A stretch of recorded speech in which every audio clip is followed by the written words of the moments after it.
Imagine um estudante realizando uma atividade em um ambiente digital. Depois de uma resposta incorreta, o sistema não apresenta apenas a alternativa certa. Em vez disso, oferece uma pista, retoma um conceito e propõe uma nova questão antes de permitir que ele avance. Nesse caso, a tecnologia está fazendo mais do que corrigir, ela está tentando orientar o percurso de aprendizagem. É justamente essa ideia de acompanhamento que nos aproxima dos tutores virtuais. Esses recursos podem responder perguntas, sugerir caminhos, oferecer explicações, propor exercícios e ajudar o estudante a perceber o que precisa revisar. Nesta aula, vamos compreender como funcionam os tutores virtuais e os sistemas tutores inteligentes, quais componentes organizam suas intervenções e de que maneira os sistemas adaptativos modificam conteúdos, atividades e feedbacks. Ao longo da explicação, também discutiremos uma questão essencial: até que ponto um sistema consegue acompanhar a aprendizagem e em quais situações a presença do professor continua sendo indispensável. Para iniciar esse percurso, precisamos esclarecer que a expressão tutor virtual pode designar recursos bastante diferentes, desde sistemas simples de orientação até aplicações construídas com modelos específicos de conhecimento e de estudante. Primeiro, o que é um tutor virtual? Em sentido amplo, um tutor virtual é um recurso computacional criado para orientar o estudante durante uma atividade ou ao longo de um percurso de aprendizagem.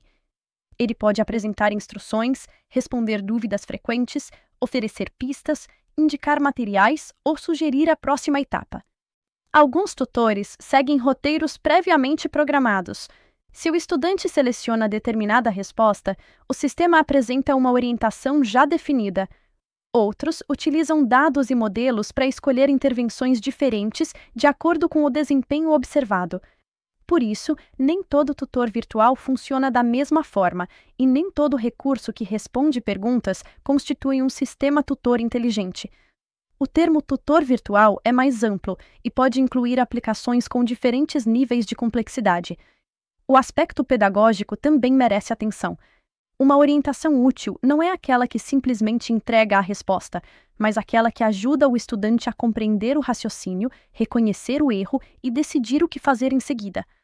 Quando essa orientação é organizada por componentes que representam o conteúdo, o estudante e as estratégias de ensino, entramos em uma tradição mais específica da inteligência artificial na educação, os sistemas tutores inteligentes. Os sistemas tutores inteligentes, conhecidos pela sigla STI, foram desenvolvidos com o propósito de oferecer acompanhamento individualizado em domínios de conhecimento delimitados. Eles procuram observar o desempenho do estudante e selecionar intervenções adequadas ao momento do percurso. Um STI não é uma inteligência geral capaz de ensinar qualquer conteúdo.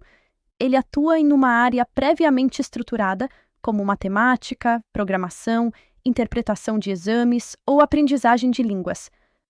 Para que o sistema consiga orientar uma atividade, os conceitos, procedimentos, objetivos e possíveis dificuldades precisam ser representados de alguma forma.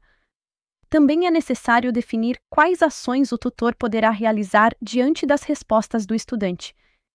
Assim, o funcionamento de um STI depende de uma arquitetura que articula diferentes componentes.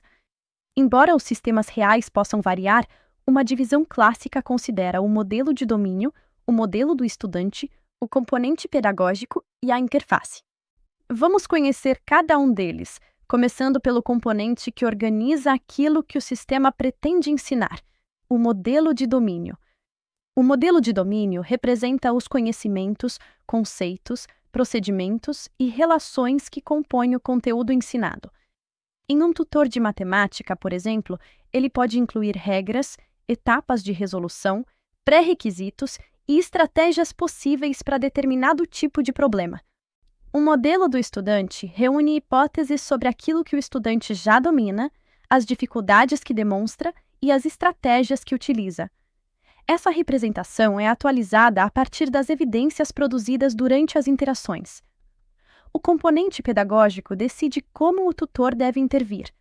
Com base no conteúdo e nas informações disponíveis sobre o estudante, ele pode selecionar uma pista, propor uma questão mais simples, retomar um conceito ou recomendar uma nova tentativa. Já a interface organiza a comunicação entre o estudante e o sistema. Ela define como as questões, explicações, feedbacks e recursos serão apresentados e como o estudante poderá responder, pedir ajuda ou revisar uma etapa. Quando esses componentes trabalham de forma articulada, o tutor consegue escolher intervenções diferentes. No entanto, a qualidade dessa orientação depende principalmente da maneira como o feedback foi planejado. Um sistema pode informar que uma resposta está certa ou errada, mas essa informação sozinha oferece pouco apoio para a aprendizagem. O estudante sabe o resultado, porém pode continuar sem compreender o conceito ou o raciocínio que precisa rever. O feedback formativo procura ir além da correção. Ele oferece pistas, explica relações importantes, chama a atenção para uma etapa da resolução e ajuda o estudante a planejar a próxima ação. Imagine que um estudante tenha utilizado corretamente uma fórmula, mas cometido um erro na interpretação dos dados. Um bom tutor deve reconhecer, quando possível, que o problema não está em todo o procedimento e direcionar a orientação para a dificuldade específica. Essa coerência entre o erro e o feedback é fundamental. Mensagens genéricas ou repetitivas podem produzir frustração e levar o estudante a tentar alternativas ao acaso, sem revisar o próprio raciocínio. Também é importante oferecer oportunidade de nova tentativa. O feedback deve apoiar a continuidade do percurso e não encerrar a atividade apenas com uma classificação. Quando as respostas e as tentativas passam a influenciar não apenas o feedback, mas também o conteúdo e o nível das atividades seguintes, o tutor começa a assumir um funcionamento adaptativo. Os sistemas adaptativos procuram modificar a experiência de aprendizagem com base nas informações produzidas durante a interação. Essa modificação pode ocorrer na sequência dos conteúdos, na complexidade das questões, no número de exercícios ou no tipo de explicação apresentada. Se o estudante demonstra dificuldade em um conceito considerado pré-requisito, o sistema pode interromper temporariamente o percurso e oferecer uma retomada. Se apresenta domínio consistente, pode avançar para desafios mais complexos. Para tomar essas decisões, o sistema relaciona o desempenho observado a critérios previamente definidos. Esses critérios podem envolver respostas, tentativas, tipos de erro, tempo de realização e domínio estimado de determinados conhecimentos. A adaptação, portanto, não acontece de forma espontânea. Ela depende de como o conteúdo foi organizado, de quais dados são registrados e das regras ou modelos que conectam cada evidência à próxima ação. É justamente a necessidade de oferecer caminhos diferentes, sem perder os objetivos centrais, que nos leva à organização de conteúdos em múltiplos níveis. Um conteúdo multinível apresenta diferentes formas de abordar um mesmo objetivo de aprendizagem. Pode incluir uma explicação introdutória, uma versão mais detalhada, exemplos alternativos, atividades de recuperação e desafios de aprofundamento. Essa organização permite que o sistema selecione materiais de acordo com as necessidades identificadas. Um estudante pode precisar de uma representação visual, enquanto outro se beneficia de um exemplo aplicado ou de uma tarefa mais complexa. Oferecer percursos diferentes, no entanto, não significa reduzir permanentemente as expectativas para determinados estudantes. A adaptação deve criar condições para o avanço e não transformar uma dificuldade momentânea em um rótulo definitivo. Os objetivos de aprendizagem continuam orientando o percurso. O que pode variar são os apoios, a sequência, a linguagem, o ritmo e as oportunidades de prática utilizadas para alcançá-los. Mas para que essa diferenciação seja adequada, precisamos examinar com cuidado as evidências que o sistema utiliza, pois o mesmo comportamento pode ter significados bastante distintos. Considere o tempo de resposta. Um estudante pode responder rapidamente porque domina o conteúdo, mas também pode ter escolhido uma alternativa ao acaso. Da mesma forma, pode demorar por dificuldade conceitual, problema de conexão, necessidade de acessibilidade ou interrupção externa.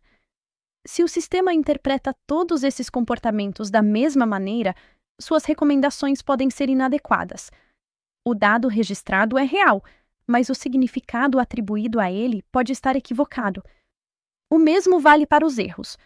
Uma resposta incorreta pode resultar de desconhecimento, distração, interpretação ambígua, estratégia alternativa ou dificuldade com a linguagem utilizada na questão. Por isso, o modelo do estudante deve ser entendido como uma representação parcial e provisória. Ele produz hipóteses a partir das evidências disponíveis, e essas hipóteses precisam permanecer abertas à revisão. O estudante também deve ter possibilidade de pedir ajuda, acessar outro material e contestar uma recomendação quando ela não corresponde à sua necessidade. Quando reconhecemos esses limites, fica mais claro por que a adaptação automatizada precisa ser combinada com acompanhamento humano e outras formas de observar a aprendizagem. O professor possui informações que o sistema não consegue registrar integralmente. Ele acompanha produções abertas, conversas, interações coletivas, dúvidas inesperadas e aspectos emocionais ou contextuais que influenciam o percurso do estudante. Ao analisar os relatórios do tutor, o professor pode comparar os indicadores com essas outras evidências. Uma sequência de erros pode indicar a necessidade de retomar um conceito, mas também pode revelar que a atividade foi mal formulada ou que o conteúdo não foi apresentado de maneira acessível.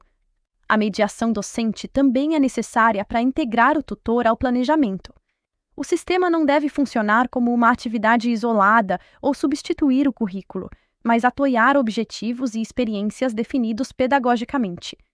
O professor pode selecionar os momentos em que o tutor será utilizado, acompanhar os feedbacks oferecidos, propor discussões coletivas e criar oportunidades para que os estudantes expliquem suas estratégias. Essa combinação é importante porque aprender não significa apenas responder individualmente a uma sequência de exercícios. A aprendizagem envolve diálogo, colaboração, argumentação e participação em práticas sociais. Também cabe ao professor perceber quando a orientação automática não é suficiente. Insegurança, frustração, interpretações não previstas e dificuldades persistentes exigem escuta, sensibilidade e intervenção humana. A instituição, por sua vez, deve garantir formação, acessibilidade, proteção dos dados e critérios para avaliar os efeitos do sistema sobre diferentes grupos de estudantes. Com essa perspectiva, podemos reunir alguns princípios para utilizar tutores virtuais e sistemas adaptativos sem confundir personalização tecnológica com acompanhamento pedagógico completo. Ao longo desta aula, vimos que um tutor virtual pode orientar atividades de diferentes maneiras, enquanto um sistema tutor inteligente organiza essa orientação por meio de componentes relacionados ao conteúdo, ao estudante, às estratégias pedagógicas e à interface. Também compreendemos que o feedback formativo precisa ajudar o estudante a reconhecer o próprio raciocínio e planejar a próxima ação, em vez de apenas indicar acertos e erros. No entanto, essas evidências possuem significados limitados e não representam toda a complexidade da aprendizagem. Até a próxima!